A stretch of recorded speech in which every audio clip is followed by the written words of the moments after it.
real conversations, and some hard truths. Gangs, drugs, and guns. Giving a voice to those willing to sacrifice. We have stories that need to be told. We have lessons that need to be taught. Protect and serve. Welcome to The Quiet Professional. Hey everybody, I'm your host, Nathan Romas. Today, we've brought in the big guns, I guess I can say. I've got the president of the National Police Federation, Brian Sauve, here. Welcome, Brian. Oh, good afternoon. Well, actually, good morning for you, Nathan. Yeah. I'm going to give you a little background on Brian, and then we'll kind of get into this. So Brian's a sergeant with the RCMP. He's done over 18 years of service, most of which has been in the lower mainland of BC in uniform and in plainclothes jobs. And Brian started the National Police Federation in early 2016. It was certified by the Federal Labor Board in 2019, and he was elected as the first president later that year. So thank you for being on the show, and I think it'll be a really informative discussion, especially for your members, but for police in general and for the public. So let's get into it, and if you can kind of start us at the beginning and tell us about yourself and where you come from. Well, sure. Well, Nathan, first off, thanks for putting this together. I know it's a big initiative, and I got to give you hats off. I was thinking this morning that the title you picked, The Quiet Professional, is really quite apropos for policing, because I think that's exactly what every member of any police service is. They just show up, they do, and they don't really expect accolades from the public, and they're just quiet about their service to the community. So it's the perfect heading for a podcast about policing. Oh, thank you. I didn't want it to be I didn't want some stolen valor here, and I know a lot of it's usually been used in reference to special forces, but I have heard it in podcasts, as I said in kind of our prelude episode. It's been used in policing and even in some athletics to some extent. So yeah, no, I appreciate it. No, well done. I mean, I don't have much of a story to tell. I came to policing later in life, in my early 30s, mainly because so I grew up in Montreal, the son of a teacher and a librarian, family of three, older sister, younger brother. But one of my father's students their father was in the Montreal City Police Service, and he was actually shot in the line of duty 1 year. So when I expressed at the ripe young age of 18 that I wanted to go into law enforcement, my mom was like over my dead body Mm-hmm. because she had seen that firsthand through my dad's kids at school. So I did what every teenager did, and I moved far away so I could go to school outside of my parents' purview. And the 20s came and went with a career in different areas, big companies, all that great stuff. And then when I was in my 30s, I reevaluated and said, I'm going to go for this. And I was old enough to stand up to my mom, if you will, and applied to the RCMP, got in. They, in their wisdom, I don't know what wisdom they used, decided to send me to the lower mainland of BC. Spent a number of years there in uniform, spent some time in plain clothes doing serious crime, was promoted back into uniform, and then into a little bit of labor relations, and here we are. You had throughout that time in 2015, the Supreme Court ruled in the Mounted Police Association of Ontario case that the legislation the RCMP was operating under was unconstitutional, and they were actually allowed to form a union. There were a number of groups waiting in the wings, different areas, one in Quebec, a couple that were sort of national, and one in Ontario. And me being, an 11 to 12 year member, was looking at what was being offered and the mindset provided by those particular groups. It didn't jive with what I thought was a future thinking possible union. So took a leap and said, hey, let's start our own, something that's different, and something that's national in scope, and something that's really forward thinking.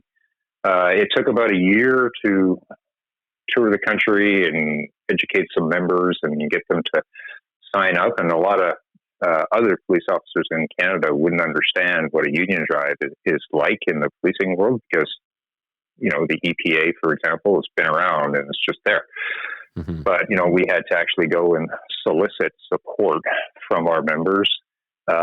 We signed up close to 8,000 or 9,000 in the first year, which allowed us to make an application to the Labor Board for certification. They held a vote in, would have been late 2018, and overwhelmingly, I think 97%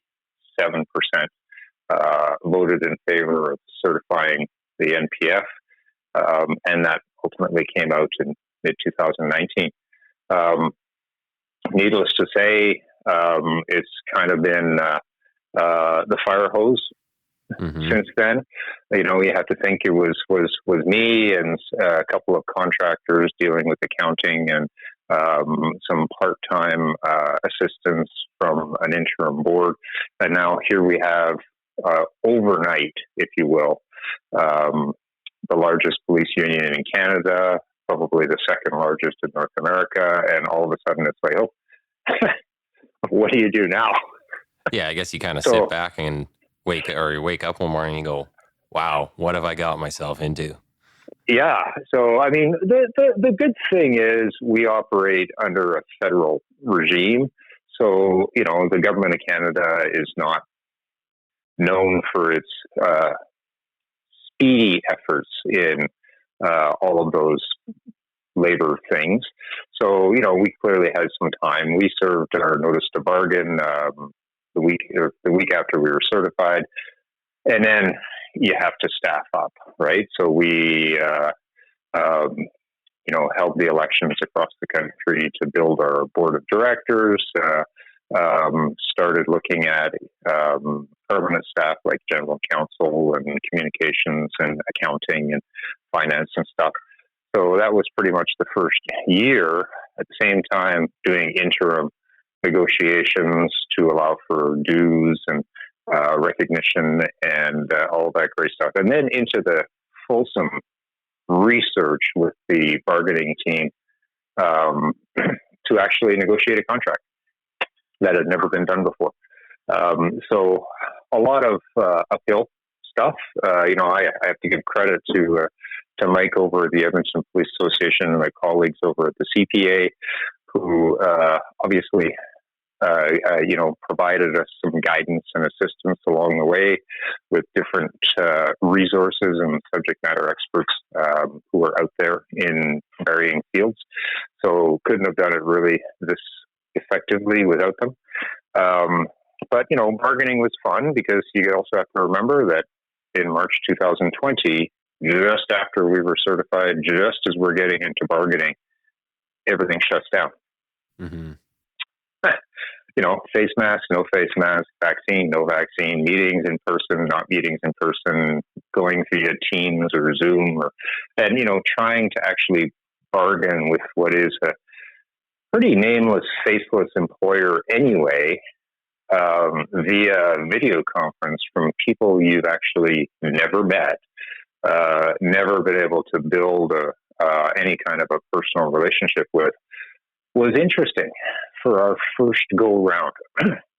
And I think the way we structure ourselves in bargaining was obviously a number of our full-time board members were on that team to bring different perspectives: federal policing, contract policing, international policing, isolated post experience, uniform, non-uniform, specialty, you know, emergency response team, explosives disposal and such. And then supported by, you know, and we hired an external negotiator because none of us had done this before, and then guided by some assistants in the federal labor world, meaning lawyers. The government actually did something similar, which was surprising. They actually hired external to be their lead negotiator, and they had their Treasury Board team of analysts and bookkeepers, which is apropos. But then they created an actual RCMP team of, similar to us, subject matter experts of, commissioned officers who have some isolated post experience, or federal or international or contract and non-contract. So the interesting part was we already had relationships with the RCMP officers, but we didn't know Treasury Board. So we were actually able to, I think, leverage and make cases to that advisory board, to their negotiating team, if you will, and, be extremely reasonable in our ask. And ultimately, it took, so we started bargaining, we exchanged proposals in June of 2020, and then it took a year. By the end of June 2021, we actually had sealed a deal, and boom and done. So it was a fun experience. Well, I can't say fun. I don't want to do it again, especially not via video conference. But you have to imagine a contract from zero to not perfect. Granted, there's a number of challenges we still have to overcome, but getting there in 12 to 18 months, I think, was quite the accomplishment, and that's really due to the team we put together, which I think did a fantastic job. Yeah, I couldn't imagine trying to start that from the beginning. Like, where do you even start, right? Or who do you talk to? And you represent everybody in the RCMP, correct? It's the territories, the provinces. Quebec is not on their own union. Everybody's under the NPF. Everybody's under the NPF, and that was one of the delays. I mentioned they had the certification vote in late, I think, November 2018. But the province of Quebec, where we do a lot of federal policing, had its own association, a smaller one. They had actually launched a constitutional challenge before the same labor board, saying they would like to be independent. And Quebec is unique, and I grew up there, so I can understand their perspective, thinking that a national union representing the RCMP might overlook the unique needs of policing in the province of Quebec. So that actually, they had to decide that constitutional challenge first, which took basically the first 6 months of 2019. And then once they decided that there was no valid challenge, they opened all the ballots and issued the certificate. So everybody falls under us, below the rank of inspector. So, constable all the way to corps sergeant major falls under the NPF. Okay. And talking about the organization, so how is it broken down, and how do you represent the different provinces or regions that you encompass? Good question. There's actually been 3 iterations of the NPF, and we're actually on the third one right now. We just had our AGM in June and updated our bylaws because it had been a few years since they'd been reviewed. So the current state, going forward the next 4 or 5 years, hopefully, we have the country divided into 3 regions. Basically, Ontario East, so Ontario, Quebec, Nova Scotia, New Brunswick, PEI, Newfoundland, and Labrador.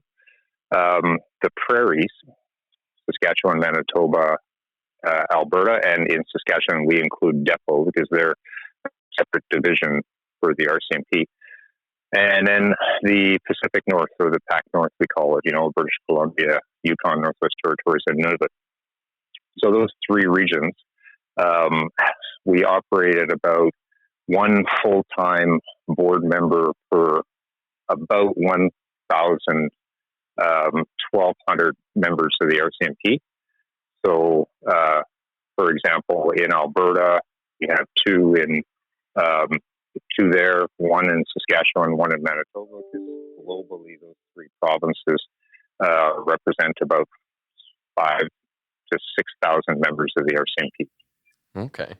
And do you guys go, so I think with the EPA, when we have, say, an officer involved shooting or there's a serious injury on the job, are you in a position to send representation out to those scenes, or how does that work for the NPF? We are. And that was, obviously 2020 was when we confirmed the inaugural board across the country. And then through 2020, we did a whole bunch of hiring. So you have to think we didn't have any local workplace shop stewards, if you will.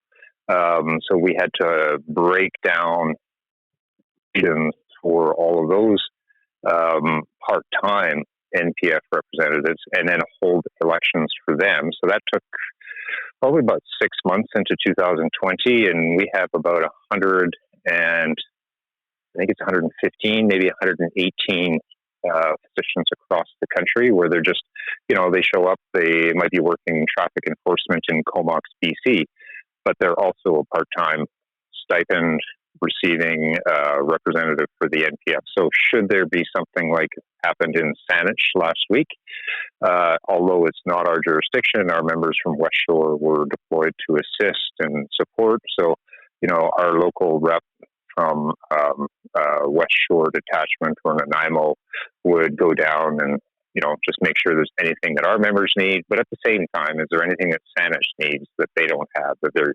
association might need? So there's that. The 17 board members we had would deploy themselves either by phone, by car, or by plane to member-involved shootings or critical incidents through the first year to year and a half. At the same time as we were holding the elections for the local area representatives, we were creating a labor relations officer position. Today, we have 20 of those scattered across the country. So they will deal with grievances, human rights complaints, interpretations of the collective agreement, and member-involved shootings, critical incidents and stuff. So you have to figure that 17 people on our board can't do the entire country. Mm-hmm. So we have a complement now of close to 150-ish who can be deployed anywhere, anytime, to support, whether it's a member in a PCMBI or any kind of a major incident. Wow, that's quite the undertaking. So you definitely are a busy guy, kind of coordinating all this and doing all the bargaining and everything else. What else does the NPF do outside of bargaining, which I imagine is your core function? But what are some of the other functions that you do, or how do you take care of members? A big one is communications. So, communications has a huge portfolio, at least for us, and I think you have to think that. So, pre-2019, the membership of the RCMP never had a unified voice to tell their story in anything.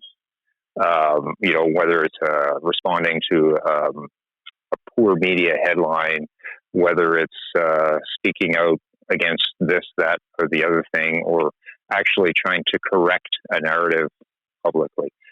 So we've actually built a fairly robust communications and media relations team that they do a lot of, I think about 2 to 3 times a week. Sometimes they're region specific.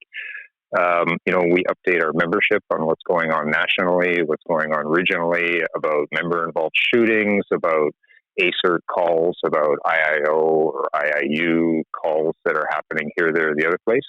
just so our own members know what's happening across the country and how the NPF is supporting those members.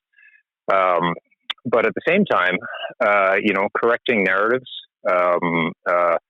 improving the the visibility of the membership of the RCMP and policing as a whole in Canada, improving that perspective. They've done a lot of polling, Canada-wide about people's thoughts on policing. You got to remember, at the same time, this is building up.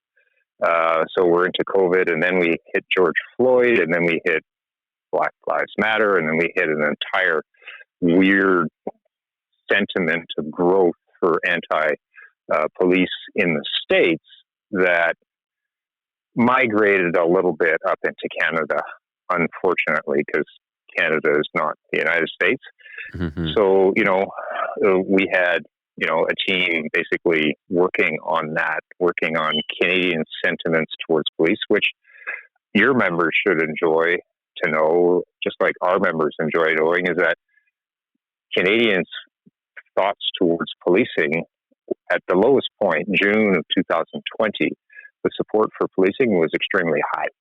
It was probably about, on average across Canada, about 74, 76% supporting police, and actually in Alberta and Saskatchewan leading the country. Really? That's good. Yeah, so it didn't sink in Canada the way everybody thought it was, and that was mainly because of, we all get influenced by what we see in the media.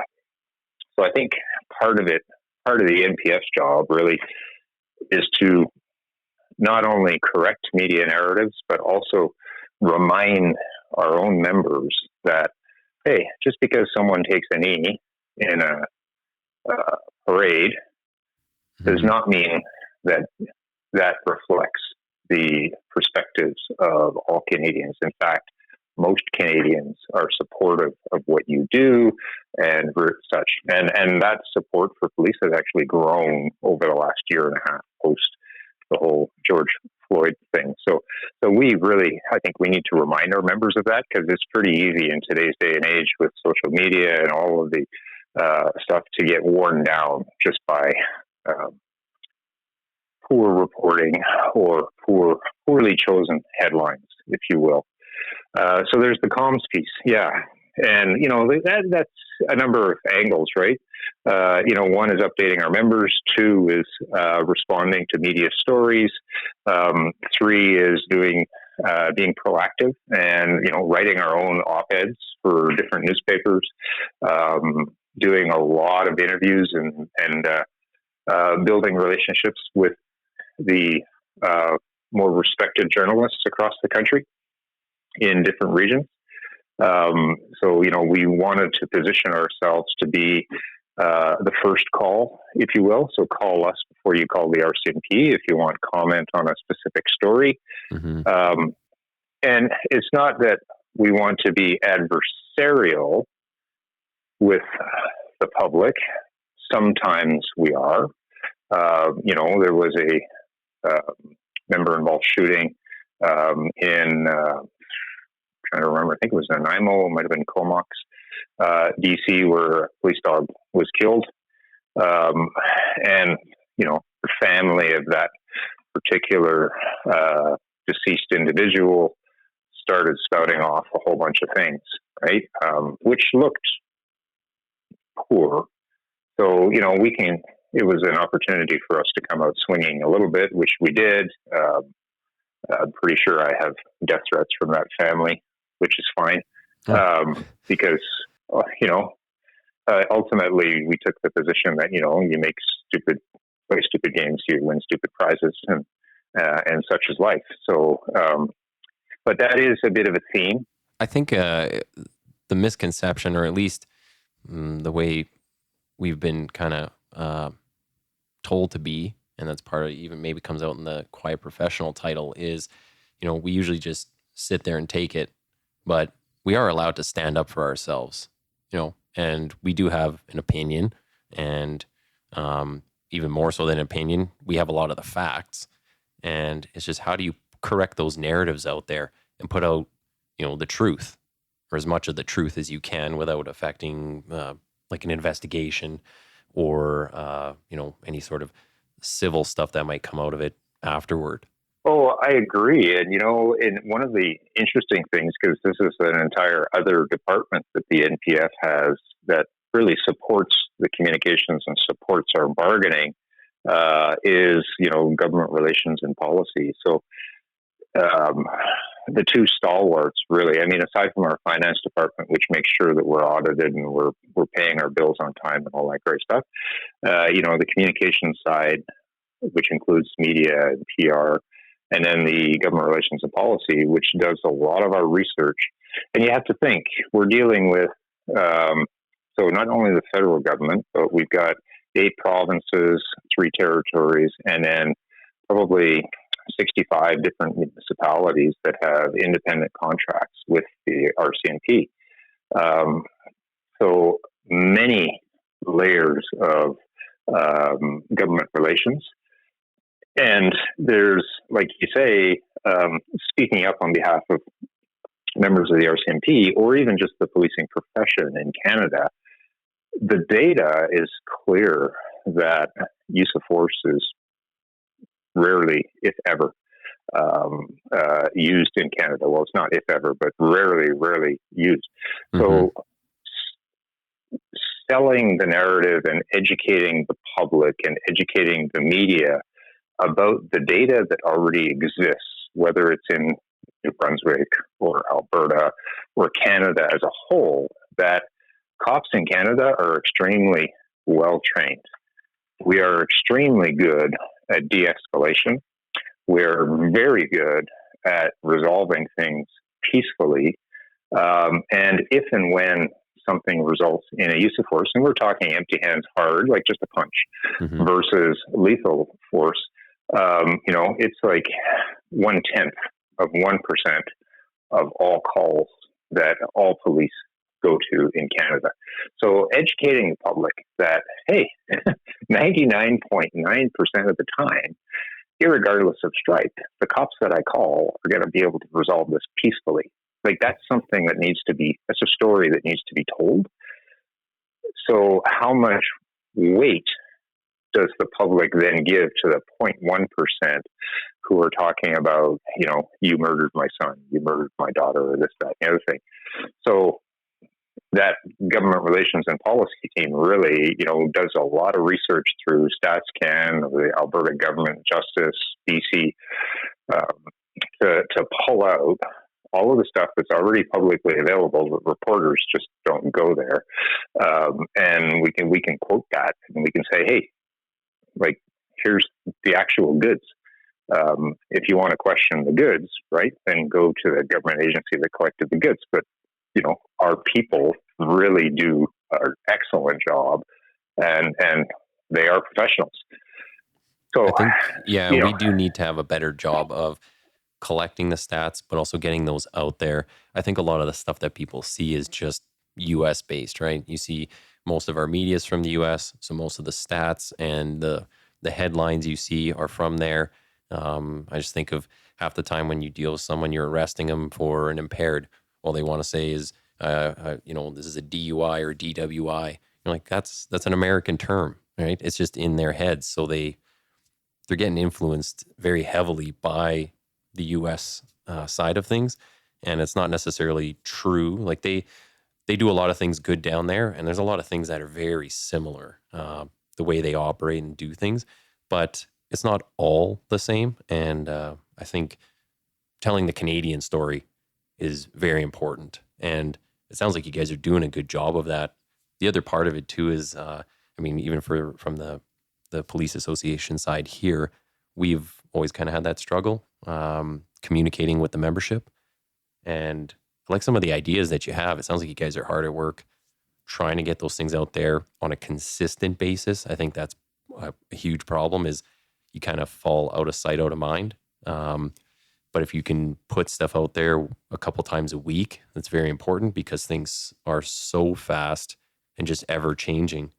But also getting out the view from the frontline membership Because on a lot of these things, like systemic racism, the militarization of police, all these narratives that are getting put out there, the stuff that management might be saying, and granted, maybe they got to play a bit of a political game, but the things that they're saying to the public are not necessarily matching the views of the frontline membership, because there's the frontline is out there day to day doing things, not trying to be a military, but I think there's a lot of disconnect between what's said and what's actually occurring. So definitely, if you try to get a handle on the narrative and put some truth into it from our side of things, I think that's a huge function of any association or federation.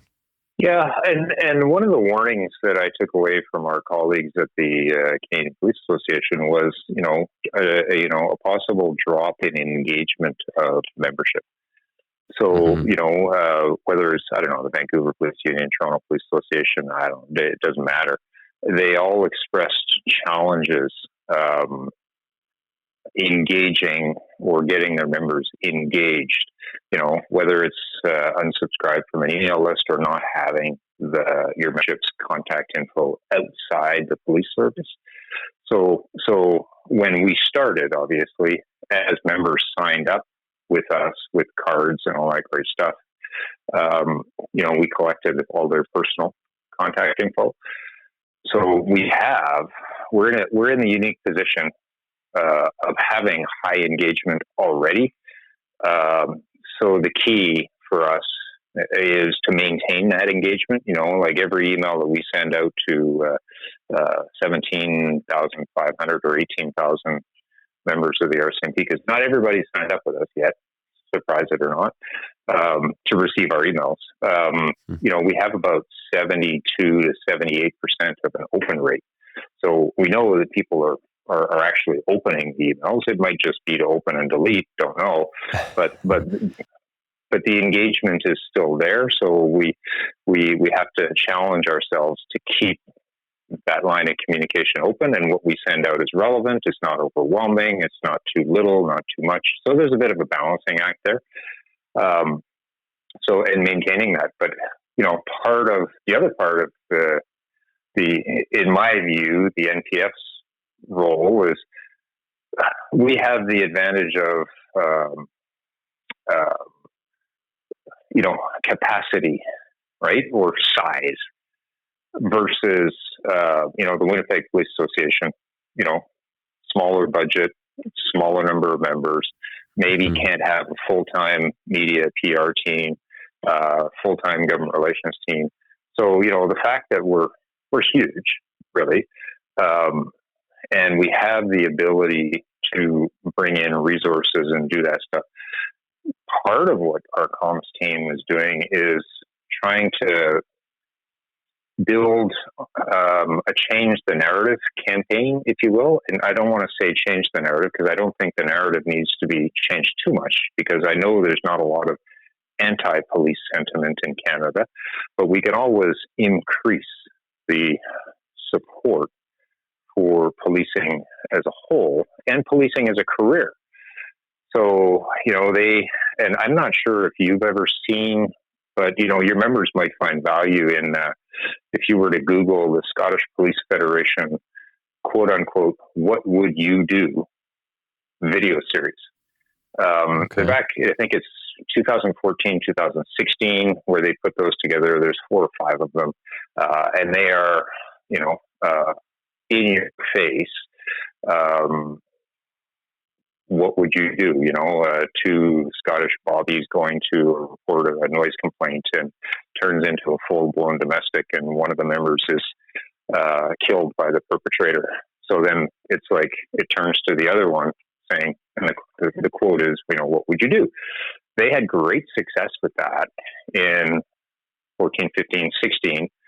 And it kind of inspired us and our director of comms to look at saying, how do we do that for Canada? And, I think some police services did some of this, maybe where they've kind of taken reporters at least and put them through scenarios to see how they would Yeah. react, how fast things actually develop. Oh, why'd you shoot this many times? Because it takes 0.2 of a second to do that, and your dog brain, and you just see someone coming at you with a weapon. There's a million different scenarios. Oh yeah. So we're still working on inserting media into relevant training scenarios. That obviously we have to figure that one out with the RCMP because it's their training facility, and granting strangers access. But that's definitely something we want to look at. But this was more from a Canadian perspective. So, we took that idea from Scotland and rebranded it to a Canadian one. Last year, we launched what we call is the Why We Serve campaign. So ultimately, there's a 60-second online video and two 30-second, one English, one French videos. The 30-second ones we actually put out into movie theaters all across Canada. Okay. So, so if you went to see, I don't know, Doctor Strange in April, the last 30 seconds that you would see before the main feature is actually our video. And so we toured the country with the production company, and we selected, I think, about 24 members all across Canada, except for in the north. We couldn't get into the north with the COVID restrictions. And they just interviewed them and said, hey, tell us about you.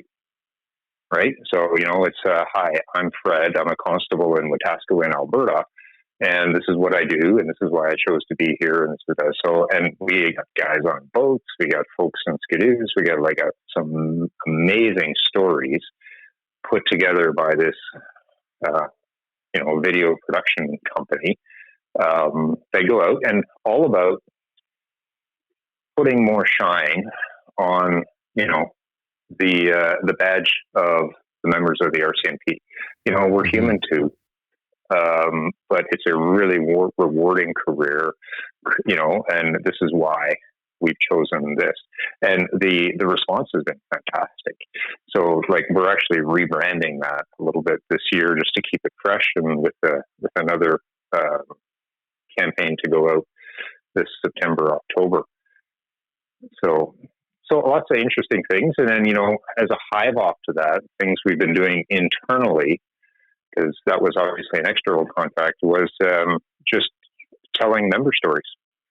Mm-hmm. Right? Interviewing and doing videos with individual members from different places. We've got a fantastic one from this young First Nations kid in Bella Coola, BC, who talks about the fine line that he lives every day when it comes to reconciliation for his family, his heritage, and being in the RCMP and enforcing, if you will, colonialism on First Nations land.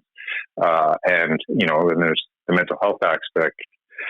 There's a corporal out in Nova Scotia who, does a number of mental health and peer-to-peer initiatives and is a bit of an SME, right? And speaking about his experience in the RCMP and where he sees, the future going. So a lot of that's for our own members, but at the same time for the public to see that, hey, and I hate to use the tagline, but you are humans, and this is humanizing the badge, if you will. So that would kind of maybe lead into the next thing I was going to ask about. So it's a good transition here. Some of the maybe recruiting, can you tell us what that looks like right now? If you have an idea of what numbers are we seeing lots of people applying right now? Or is it, everybody's kind of still maybe in that anti-police sentiment? It's kind of hurt numbers. And if the numbers of people kind of going through depot, how many people might be retiring or leaving just for whatever reason? Yeah, well, I think recruiting and attraction to policing is probably the biggest challenge the RCMP and every other police service in Canada is going to face for the next 5 years, unless we all get together and figure out how we accomplish and overcome this I'd almost say HR crisis, right? Yeah. And it's not just a Canadian problem.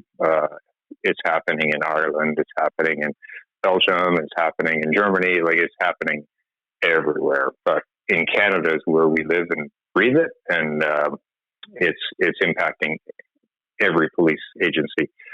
So what does that look like, and how do we make it better? I know the RCMP has its challenges. They have rebranded and retooled and put in new, measures to make the application process more efficient. When I applied, it was at least a 13-month process from application to depot, and that went up, to probably 18, 19 months. And now I think they've got it down to about 7 to 8 months application to training in Regina. So that system is getting better.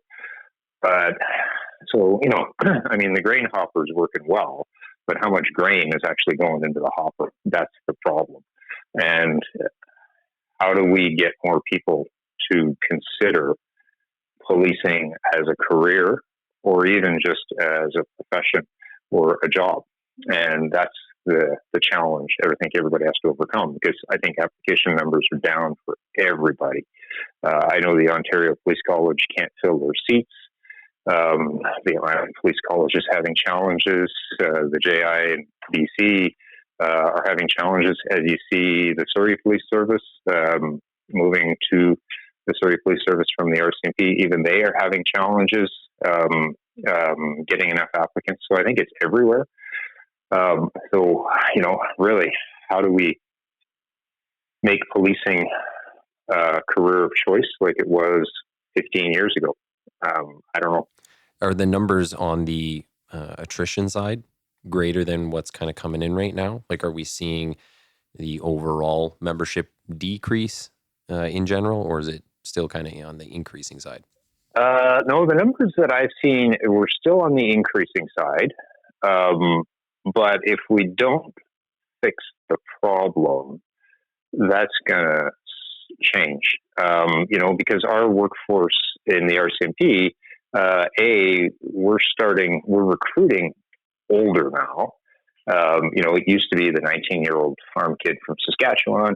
Now it's a 27 to 28-year-old that might have 1 or 2 university degrees that's coming in. So, and what we're also seeing is people aren't staying as long.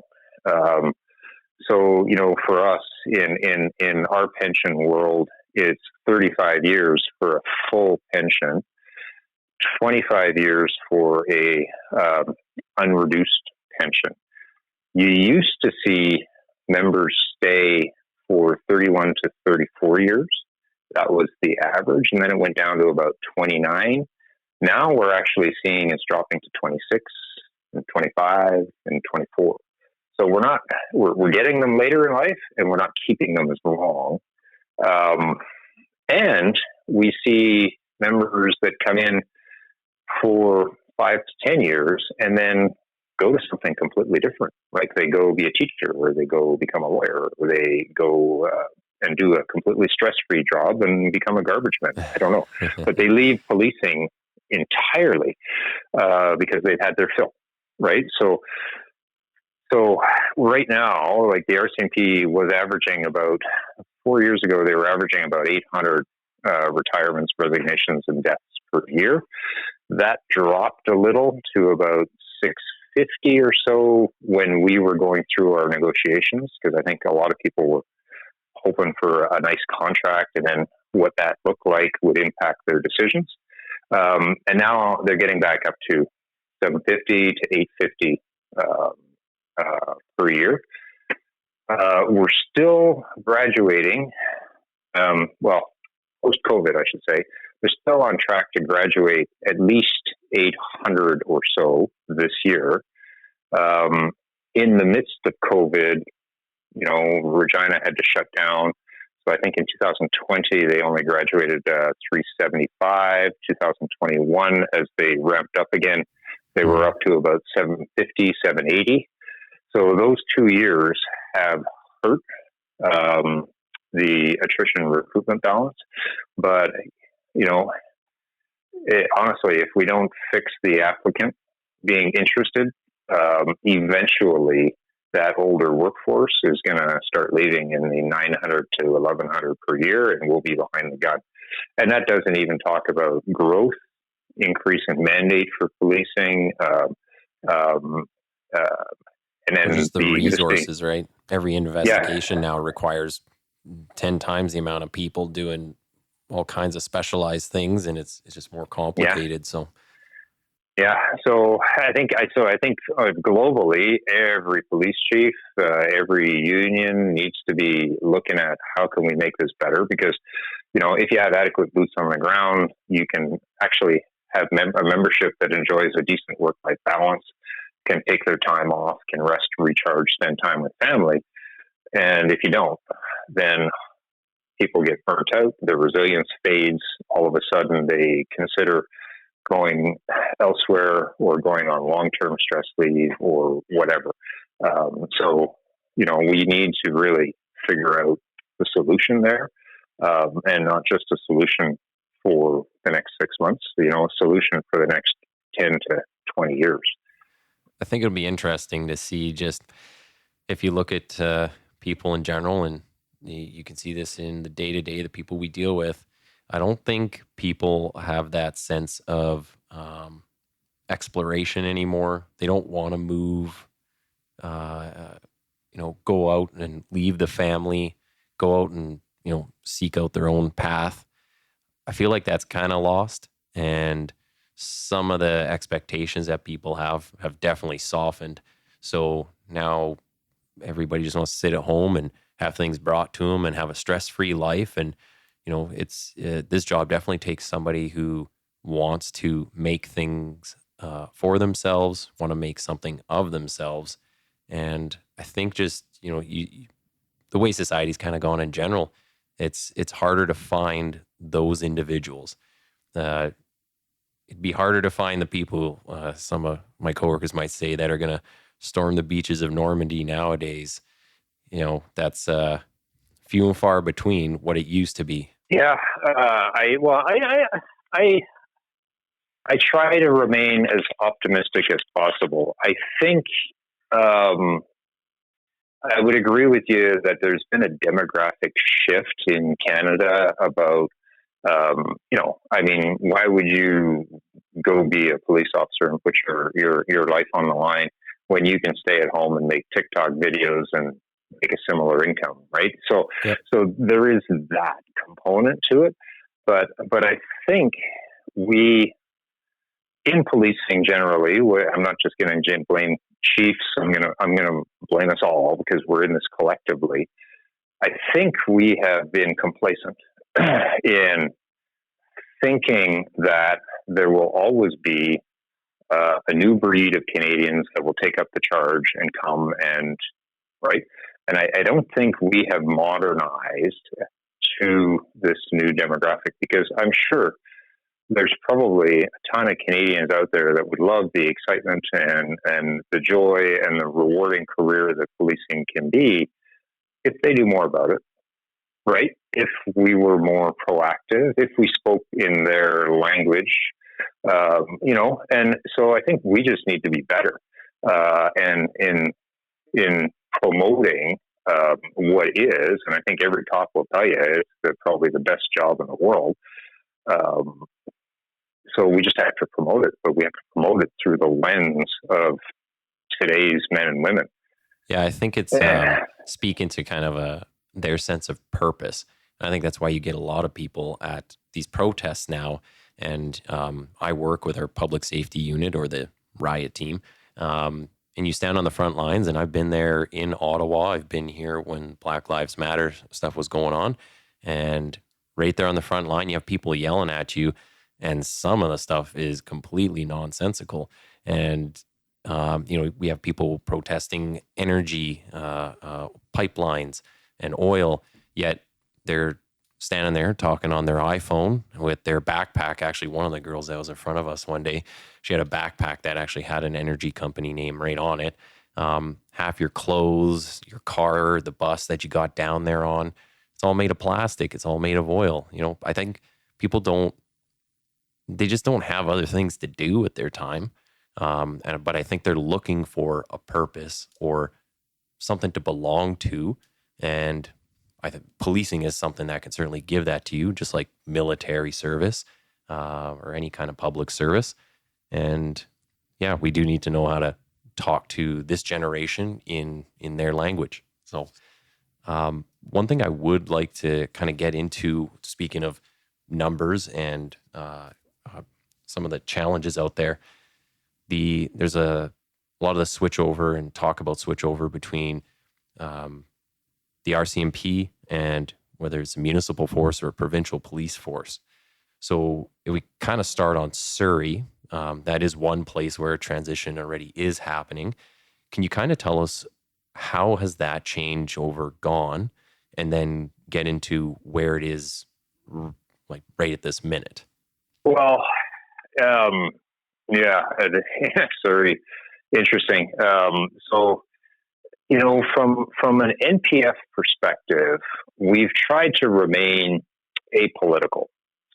So, from day one, when the mayor passed their motion in council and, we want to move to a municipal police service, our position has always been, hey, our members sign up for service to Canada. They want to live in safe communities. So, just do your due diligence and talk to your people, meaning the residents of the community, and see what they want, right?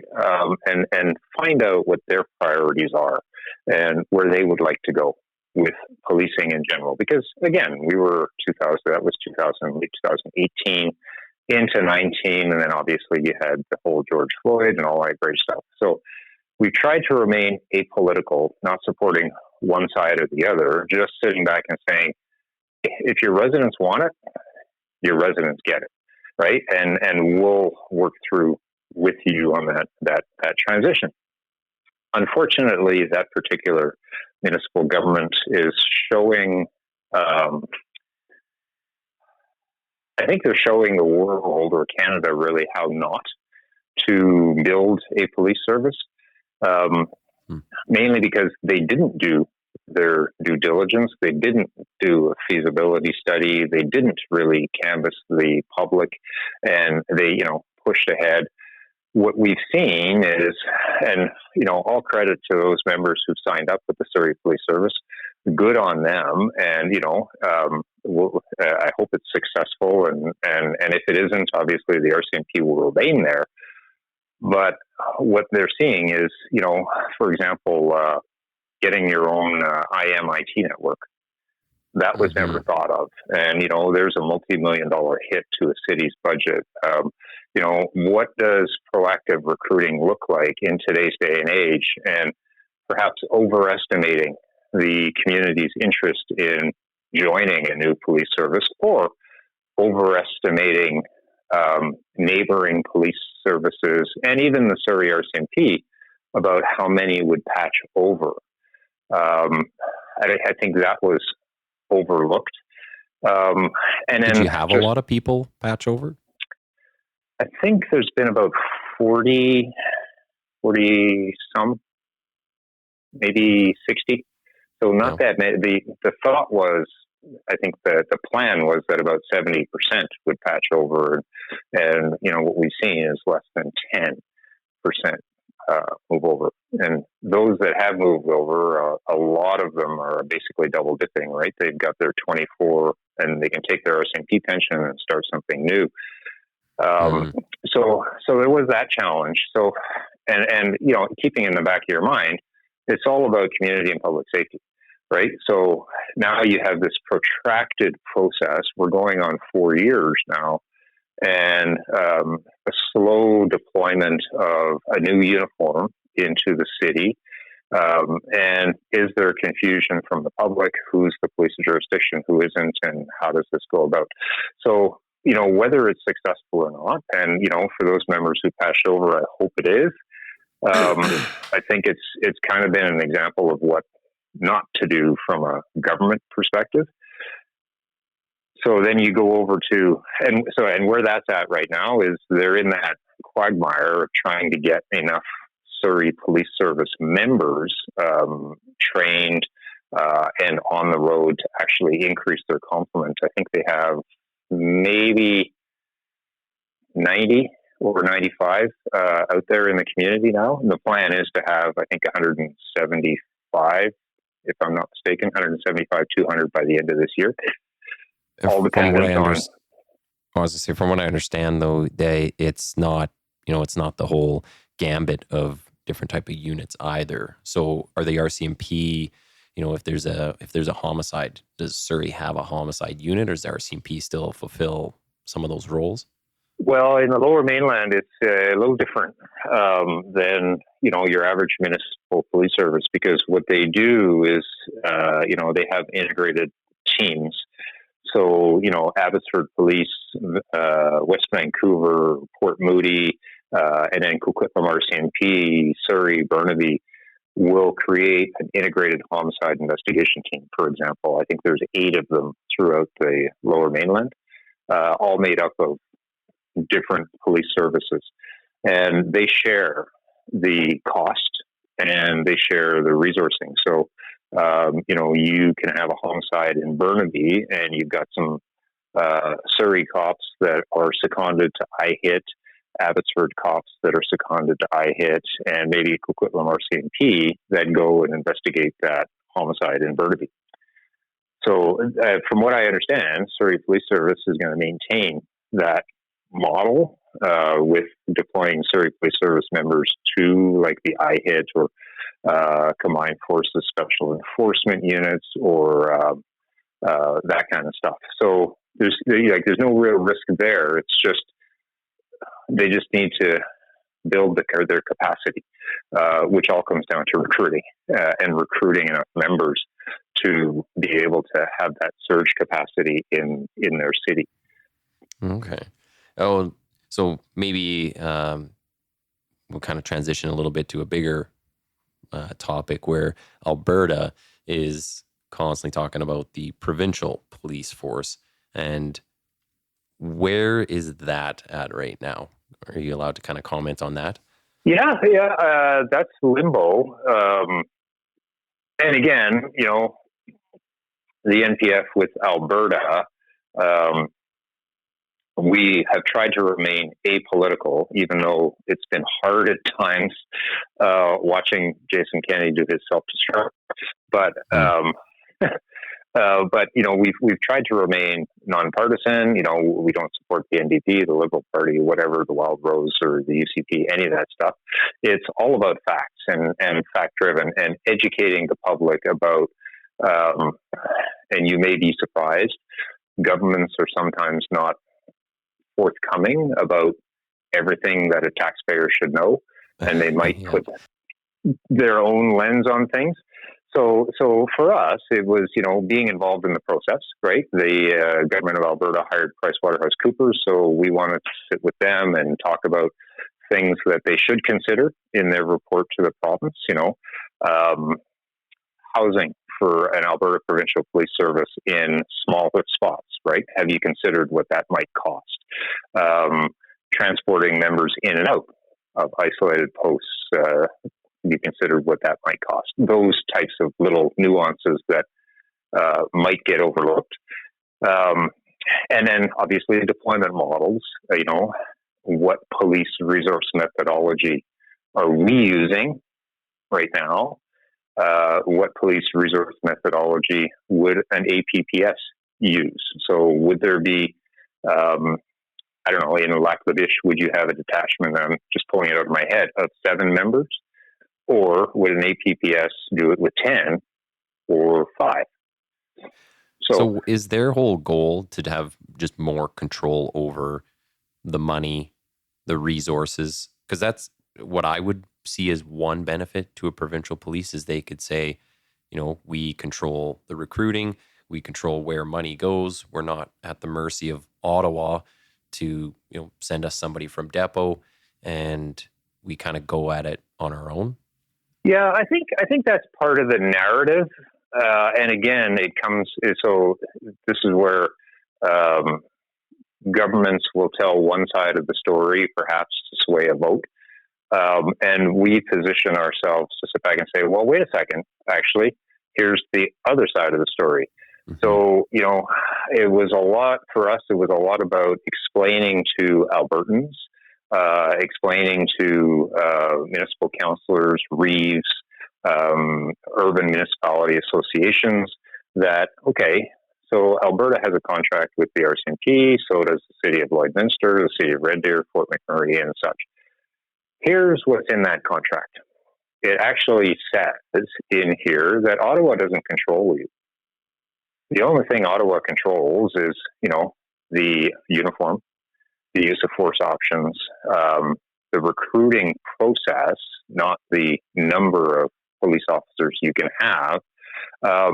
And Ottawa provides policies, procedures, and guidance, right? Like use of force intervention models and all that great stuff. So it was about spelling out for local Albertans and decision makers that they actually have a lot of the power in their police service already. Mm-hmm. Unfortunately, they've been told they don't, right? So, and one has to remember that, and that, the current UCP government, has a number of separation, if you will, initiatives, right? Creating an Alberta pension plan, moving away from the RCMP, talking about different things. Yeah. And, whether they are from a dislike of the current federal government or not, they are really about positioning Alberta better in Confederation. So, so we actually spoke to Albertans. We did a lot of polling about whether or not they think it's a priority, if it's worthwhile. We've done a lot of road shows and tours, speaking to Albertans, and ultimately just getting their perspective. And overwhelmingly, they say, yeah, this is stupid, really. Mm-hmm. So that has guided a lot of our communications to government, sitting back and saying, even your own people don't want this. So why are you going down this road? And, we're recommending that you not, because it's going to put the province in a fiscal hole for debt to come. I mean, PricewaterhouseCoopers did a decent report, but they didn't think about little things like where are you going to train all these cops? Mm-hmm. Right. Well, who's the one? Like, is it the Mounties' job to, I want to say, fight this, but or is it the NPF's, or do you both fight the idea of the provincial police force, but maybe do it from for different reasons? Well, and this is the interesting world that I live in. I think, for example, you talk about Surrey, you talk about Alberta, or even upcoming in, New Brunswick, there's a number of police reviews going on across the country. I would love for the RCMP to actually stand up for itself and say, hey, Mr. Mayor or Mr. Premier, we do a fantastic job. What would you like us to do better so that we can satisfy you? Unfortunately, the RCMP is not known for that kind of communications or PR strategy. Mm-hmm. So it has essentially fallen to the NPF to do that side of the work, is, to speak up for the membership, to speak up for the good work that they do day in and day out, and advocate for how they serve Canadians, mainly because the RCMP has been kind of silent on that side. Now, we do have a great partnership, with the commanding officer of K Division and the commanding officer in Nova Scotia for the ongoing Mass Casualty Commission, where we'll share a lot of information so that what we're bringing out to the media is very relevant and accurate. They just feel they can't say it because, whether, I don't know, the 17 levels of approval in Ottawa won't let them, or it'll just take too long. So yeah, I would love for them to do it, but they don't. And honestly, we can't all have chiefs like Rick Hansen in Calgary, who really thought members first, and that perspective. So, and well, you kind of touched on it a little bit here, and we'll move over to the recent news out of Nova Scotia, where they're talking about the when they're doing this review of the mass shooting, and talking about how Brenda Lucki was pressured by maybe Bill Blair and the Trudeau government into releasing information about firearms used to support a further gun ban. What if any, position does the NPF have on this? Because I don't imagine the RCMP is going to do much for sticking up for themselves in this one. They're probably just going to avoid the media altogether. But does the NPF have a say in anything, and are they going to offer any sort of opinion? Well, I think, my opinion is, again, I'm cautiously optimistic that this is different people's perspectives that has been blown out of proportion. I don't know if that's the case. I certainly hope that the minister's office didn't think that they could interfere, and if they did, I certainly hope that the commissioner didn't bow down to that pressure, because the police must be independent from government, and such is life. So, I know Darren Campbell. I know him personally. Great cop. I know he has been at the forefront of the mass casualty inquiry since day one, as well as what happened in Portapique 2+ years ago. And I know he takes good notes. Mm-hmm. And I also know he's scheduled to give evidence before the commission at the end of this month, based on everything that he did throughout those events and those investigations. And then the following month, the commissioner and the former commanding officer of Nova Scotia are scheduled to testify as well. So, do I have a position on it? My position is, I hope they didn't tarnish the brand, because we're doing so much work to build up the membership and the credibility of the good work that they do every day. And, it's easy to tear that down in one instant.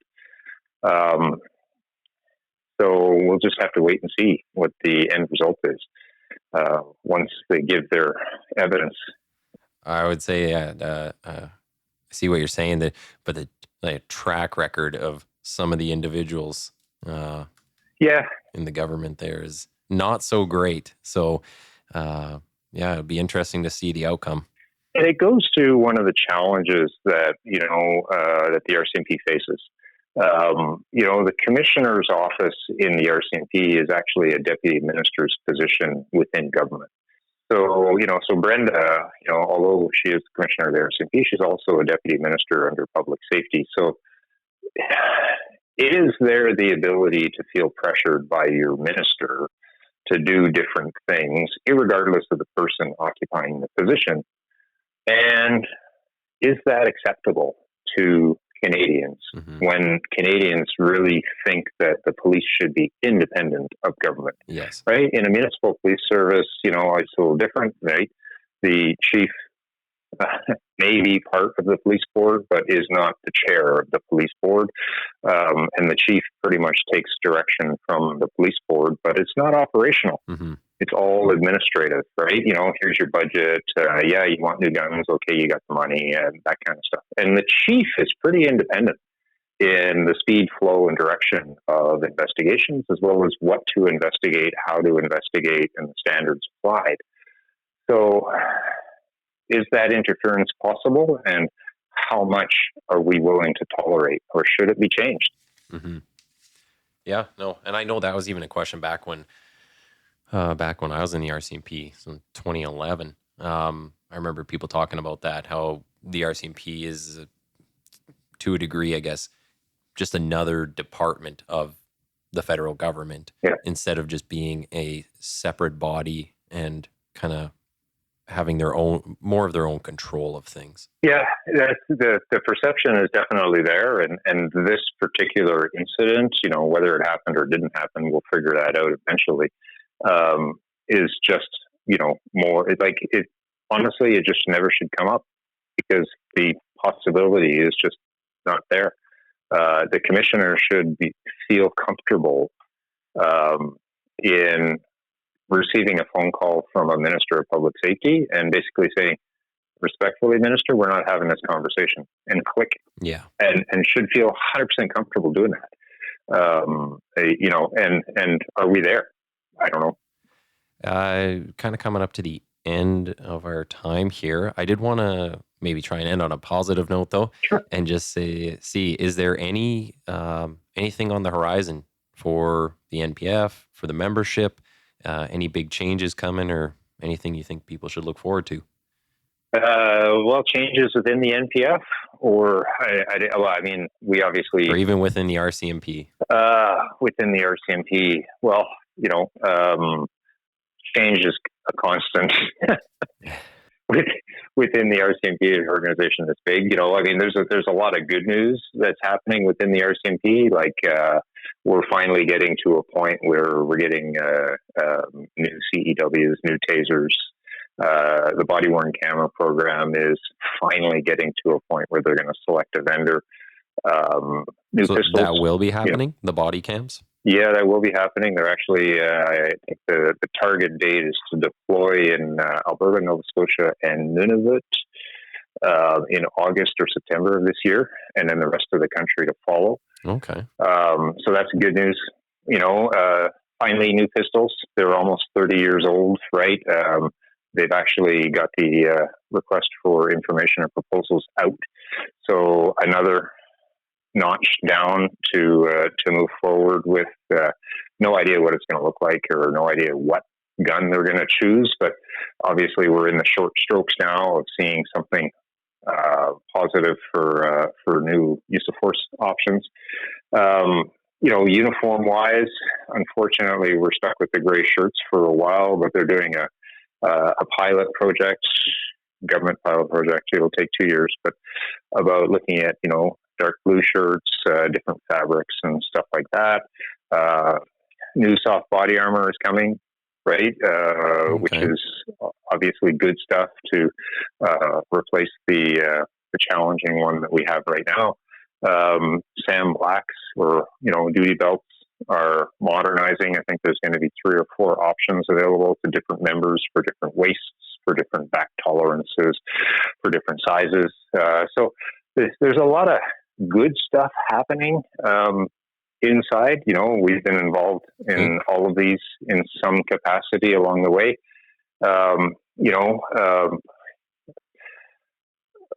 What else can I say? We're going into another round of bargaining probably in January next year.